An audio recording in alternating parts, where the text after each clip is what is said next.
I'll move the box.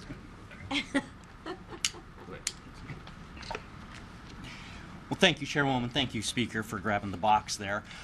Gabe Evans, Colorado's 8th Congressional District, and I'm here today because of my resolution that passed the House yesterday with broad bipartisan support condemning the anti-Semitic firebombing terrorist attack that occurred in Boulder, Colorado, which is about 20 miles away from my house where I live. I'm here today because 15 people and a dog were burned by an individual with known jihadi-leaning affiliations who is illegally present in the United States and who was denied a firearm purchase when he tried to buy a gun in November of last year. And so, of course, the very first thing in this situation is our thoughts and our condolences, of course, go out to the victims and to the Jewish community that are suffering from this rising anti-Semitism. But more than that, we have to ask ourselves, why? Why is this happening? Thoughts and condolences aren't enough. And for me, that's personally very meaningful because of my background. I spent 12 years in the U.S. Army. I deployed overseas to a combat zone as part of the global war on terror when my oldest son was 5 months old. I didn't get back until he was 18 months old. I missed every first steps, first words, first Christmas, first birthday. Then I served another 10 years in law enforcement with the city of Arvada, which is a major suburb just to the west of Denver, immediately south of Boulder, Colorado. I've responded as both a National Guardsman and as a police officer to previous tragedies in Boulder, Colorado. And so for me to now wake up on June 1st and see this tragic event that's happened, of course, thoughts and condolences, but we have to do more. We have to ask the question, why does this continue to happen?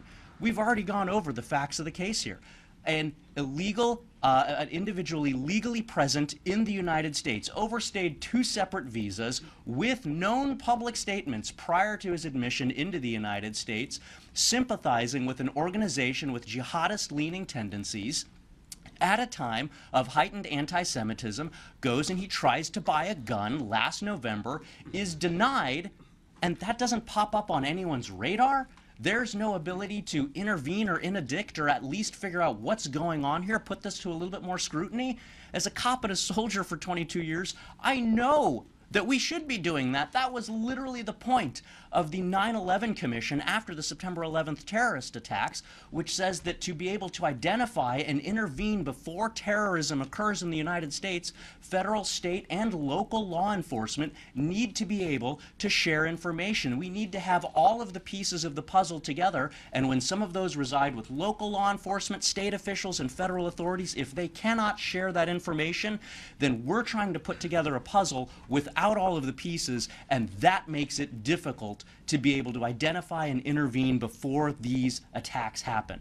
And unfortunately in my Colorado, which is a sanctuary state that prohibits at times state and local law enforcement from being able to work with federal authorities, I can't help but wonder if this attack might have been prevented had the Colorado Bureau of Investigation, which is who does the background checks for firearm purchases in Colorado, had they been able to flag that for one of the multiple different entities that have been set up to share that information and prevent something like this from happening. So that is the point of the resolution that I brought last night, which, I would remind everyone, passed with broad bipartisan support. It's been said that this is politicizing a tragedy. Blatantly false. This is a tragedy that occurred because of failed politics. And so thoughts and condolences are important, but they are not enough. And so the same way I did for 22 years in the military and law enforcement, seeking solutions, elevating the conversations that make our communities safe, that is the point of the resolution last night. And to be personally attacked by the minority leader of the other party for elevating that conversation when 75 of his own members stood with me, that is the politicization of a tragedy. And so from the bottom of my heart to the Jewish community, we stand with you. From the bottom of my heart to Americans and to Coloradans who right now are suffering from the second most dangerous state in the country, we are focused on solutions to prevent things like this from happening again.